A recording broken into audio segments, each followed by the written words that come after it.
What did leadership mean to me? I think it was just about excelling at what I did, taking initiative, doing things differently, asking the right questions.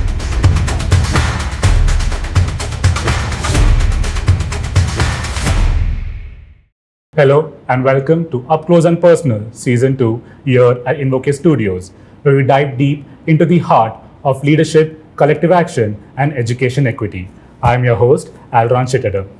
Our guest today is Mr. Amit Alex, who's the Investment Director at Dovetail Impact Foundation, where they invest time, treasure, and talent in organizations that promote human flourishing.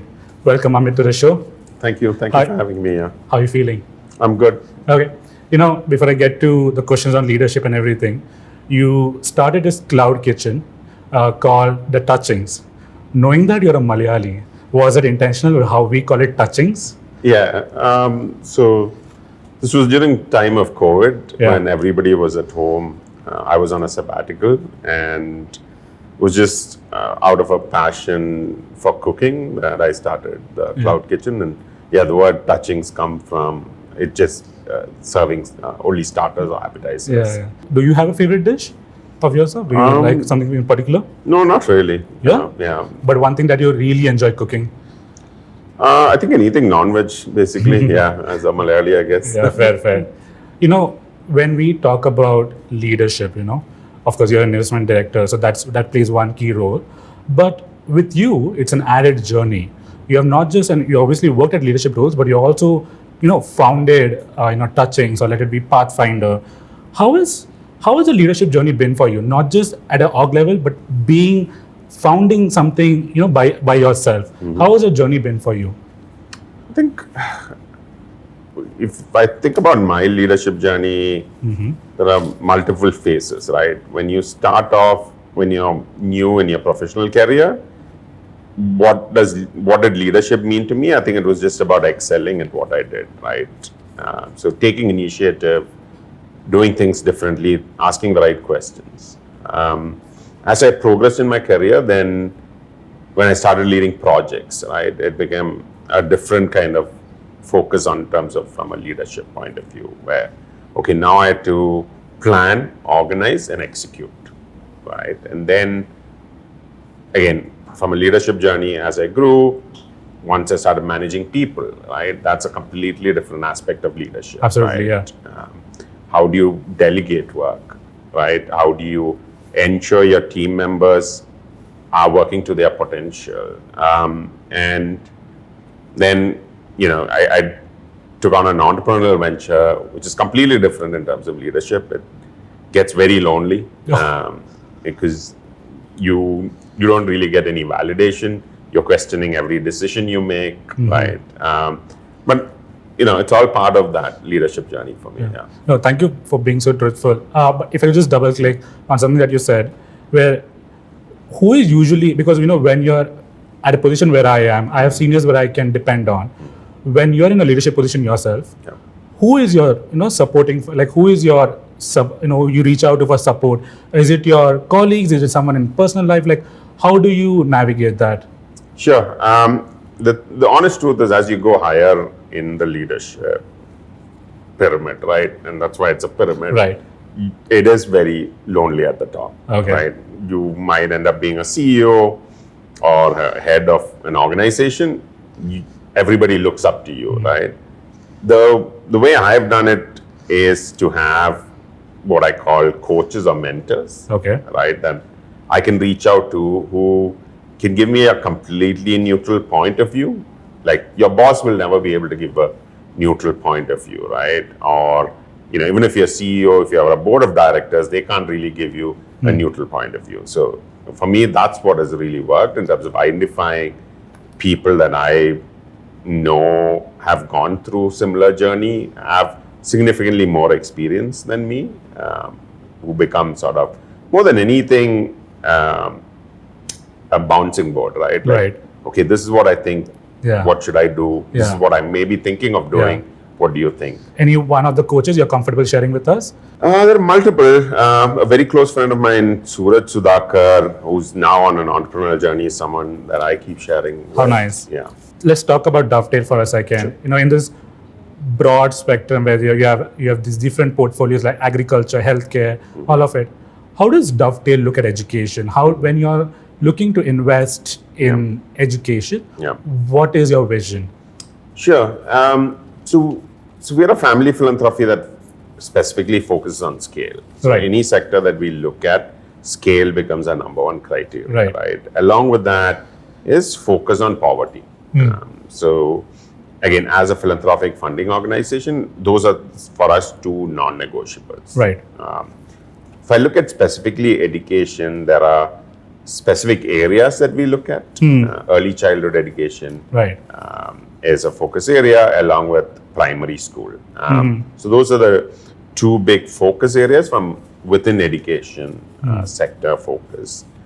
The other critical thing that we look at for any organization that we would want to fund or fund is linkage to learning outcomes. So for us, any organization that is working in the education space should be tracking impact, not just from an output perspective. So it could be number of students that you work with, number of teachers trained, etc. But for us, a clear evidence of impact is learning outcomes. Fair, absolutely fair, yeah. No, that absolutely makes sense. I mean, when we talk about, I'm fairly new to the education space, and when I got exposed to project-based learning, I was like, oh, that's interesting, but what's the end outcome? And when you see the stories, when you go to the field and see the story, you're like, oh yeah, it does make a difference, and that's absolutely fair. But thank you for bringing up the point of scale, which is going to be my follow-up question, which is, can you like double-click on like how do you look at scale? For example, when I think of scale, there are two kinds. One, you're expanding in numbers and reach. On the other hand, you're going deeper. With you guys, how do you all think out? Is it a fine balance, or is there a point where like, you know what, we have scaled enough, now let's go deeper? How is that mindset? No, for us, it's very straightforward. It is breadth of impact, as we call it. We see scale as numbers, right? But the nuance that I would add to that is for us, as you scale, there needs to be efficiencies, right? Fair. If I take the private sector, for example, right? Why do any for-profit company look to scale? Is because you get economies of scale. Can you use the same logic in the not-for-profit sector as you scale? Right. Was there a, after you all started this whole initiative, what were the initial challenges you all faced when it came to scale? You're like, oh wait, how do we go about this? Or what kind of challenges do you in general face when it comes to scale? I think as a funding organization, it goes back to the point that you were earlier making, right? Scale can be depth of impact, right, and breadth of impact. And if you look at most not-for-profit organizations, they think of scale as depth of impact, right? So you'll see organizations that are working at a village level initially maybe started working in the space of education, right? Then as they continue to work on education, they see, okay, there is no livelihood opportunity. So they would start a program specifically for livelihood, right? Then they would see that there is no water access. So then they start a water wash program, right? For them, that's scaling, right? They continue to create impact at that village level, but across. For us, that doesn't mean scale, right? And that's where I think we find a lot of challenge in finding scale, like how we think about scale in organizations who think on similar lines that we would potentially want to fund. You mentioned this point, like organize and think on similar lines. Since we are here at InvokED, what do you think of platforms like InvokED? How do you think they add on to the entire ecosystem? Yeah, no, I think there are multiple levels, right? One is from the ability or the opportunity to share learnings, right? They're like, if you look at even just the education space, there's enough challenges, right? And the more learnings you're able to share, right, is where somebody else doesn't make the same mistake, or better, they understand what you have done and your journey and can replicate that, right? The other is just peer interaction, right? It's a good opportunity for people to be meet other people who are passionate about the same. Right. That's always energizing. So I think these are the two big ones. Now, you made a very good point. I went, so as part of like the Shikshagram movement that we have here, I visited a block level event here in Karnataka, and I noticed, it was obviously the final outcome of a year-long interaction where different blocks are presenting the work they've done. And one of the stories I saw was how this one school was struggling, they were not sure how to do it. Then they saw another school because there was a meeting and they're like, oh, you guys can do this better. And for someone who's very new to all this, for someone who has come from a cutthroat competition, corporate world, I see this kind of going hand in hand really inspires me when I see schools like, hey, this is how you can make it better. So I just want to bring that because you made a point on that. I want to take a pause from my questions. So there are folks here at InvokED, the speakers, the guests and everything, they have few questions. If you could just randomly pick any one of these jars, the jars say what they mean. So you just pick up any one, and just read the question out loud. Sure. And, answer it for us, please. Okay. The question is, if you could have a conversation with any historical figure, who would it be and why? Oof. Okay, that's a tough one, right? Let me think. There's so many, but I'm trying to think of from the education space, maybe just to maybe. You can also have a roundtable discussion. That's always an option. Yeah. Can't think of anybody from the education space. Then It can be anyone. It's about you. Sure. Yeah. Okay, maybe I would pick sports and choose Maradona. It was like, I think my conversation would be like, I believe that he was given talent to be the best, right? And what would he have done differently, right? Where on a professional front, he achieved everything, right? But we know his personal life was not great, right? Like, I'd be very curious to just learn from him. How would he approach life differently? If he were to live it again? Yeah. But just out of curiosity, what do you think his answer would be to that question? I think he would do the same. I think he has zero regrets. I think it's like, no, it's my life. I'll do the way I want it to be. But,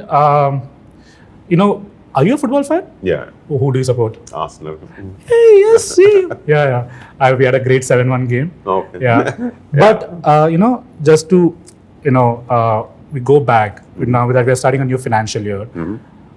What is your goal for FY 25-26? What is the vision for Dovetail? Sure. Anything that, what are you guys, new challenges? Or you want to take it easy? Or you want to, try something new? What is it? Sure. So at Dovetail, for us in the next, not just the financial year, for the next couple of years, there are a couple of areas that we are really focusing on. One, we realize we are a philanthropic foundation, right? Where therefore we should be taking much higher risk as a funding organization. We have identified 11 countries in the world where, one, poverty has been growing, whereas historically, if you look, like India and a lot of other countries, poverty has actually been coming down. But there are these 11 countries that we have identified that poverty has been growing over the last 5 years. And potentially funding has been reducing into these countries. So there are these 11 countries, 10 of them in Africa, along with Bangladesh, that we have identified as priority countries that we want to focus on identifying scalable organizations to fund. Generally excited to see what you guys have in place, and looking forward to read more about your vision and what you'll end up implementing for next financial year. Before we wrap up, just final 2 questions. You studied at Health Business School. How was that as an experience? How was it as an experience? Number 2, you did a crowdsourcing event in your college, or you were the, assistant vice president for a crowd. If you could just double click on I'm just very curious on the second front. Sure. But tell us about your experience as going to a international business school, and how was it as an experience? Sure.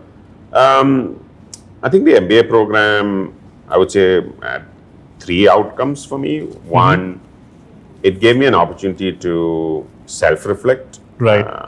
I'd worked for about 5 years, did the MBA after that. Right. And the MBA program actually gave me time to just, sit and think, identify what were my strengths and what I really enjoyed doing, and I think that helped in my future career as well. Nice, yeah. The second was it was an extremely international program. So we had, I think, class of 300 people, but from 72 countries. So just that exposure was fantastic. And the third is I met my current wife in the MBA program. So, yeah.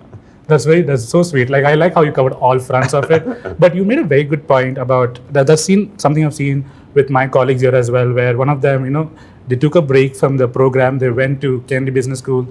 they came back with all these international insights and they were able to drive the program at a much higher scale. So that's quite interesting. To wrap this up, if you could give us one message to the youth who are watching or to the children who are watching, hope for tomorrow or for anything, like if you could just give one message. Sure. I would say be honest to yourself. I think that's the most critical thing, and I find a lot of young people struggling with that, right? There is much higher peer pressure these days. Right, true. To live life to a certain level, I guess. And it's okay. You don't need to do that. Life will figure things out as you go. So just be honest. Yeah, no, that's very nice. They're the organization that bring the value of compassion into how we look at education, how we should be teaching, how we should be learning. That's a very fair point. Thank you so much for your time. Thank you for the stories, the insights, and also the wisdom as well. That's great. If I had more time, I have 10, 20 more questions that I would not just ask you, but double click on. Sure. But genuinely, thank you so much for your time. Thank you for the audience for tuning in. Stay connected, keep the dialogue going, and see you in the next episode. Thank you.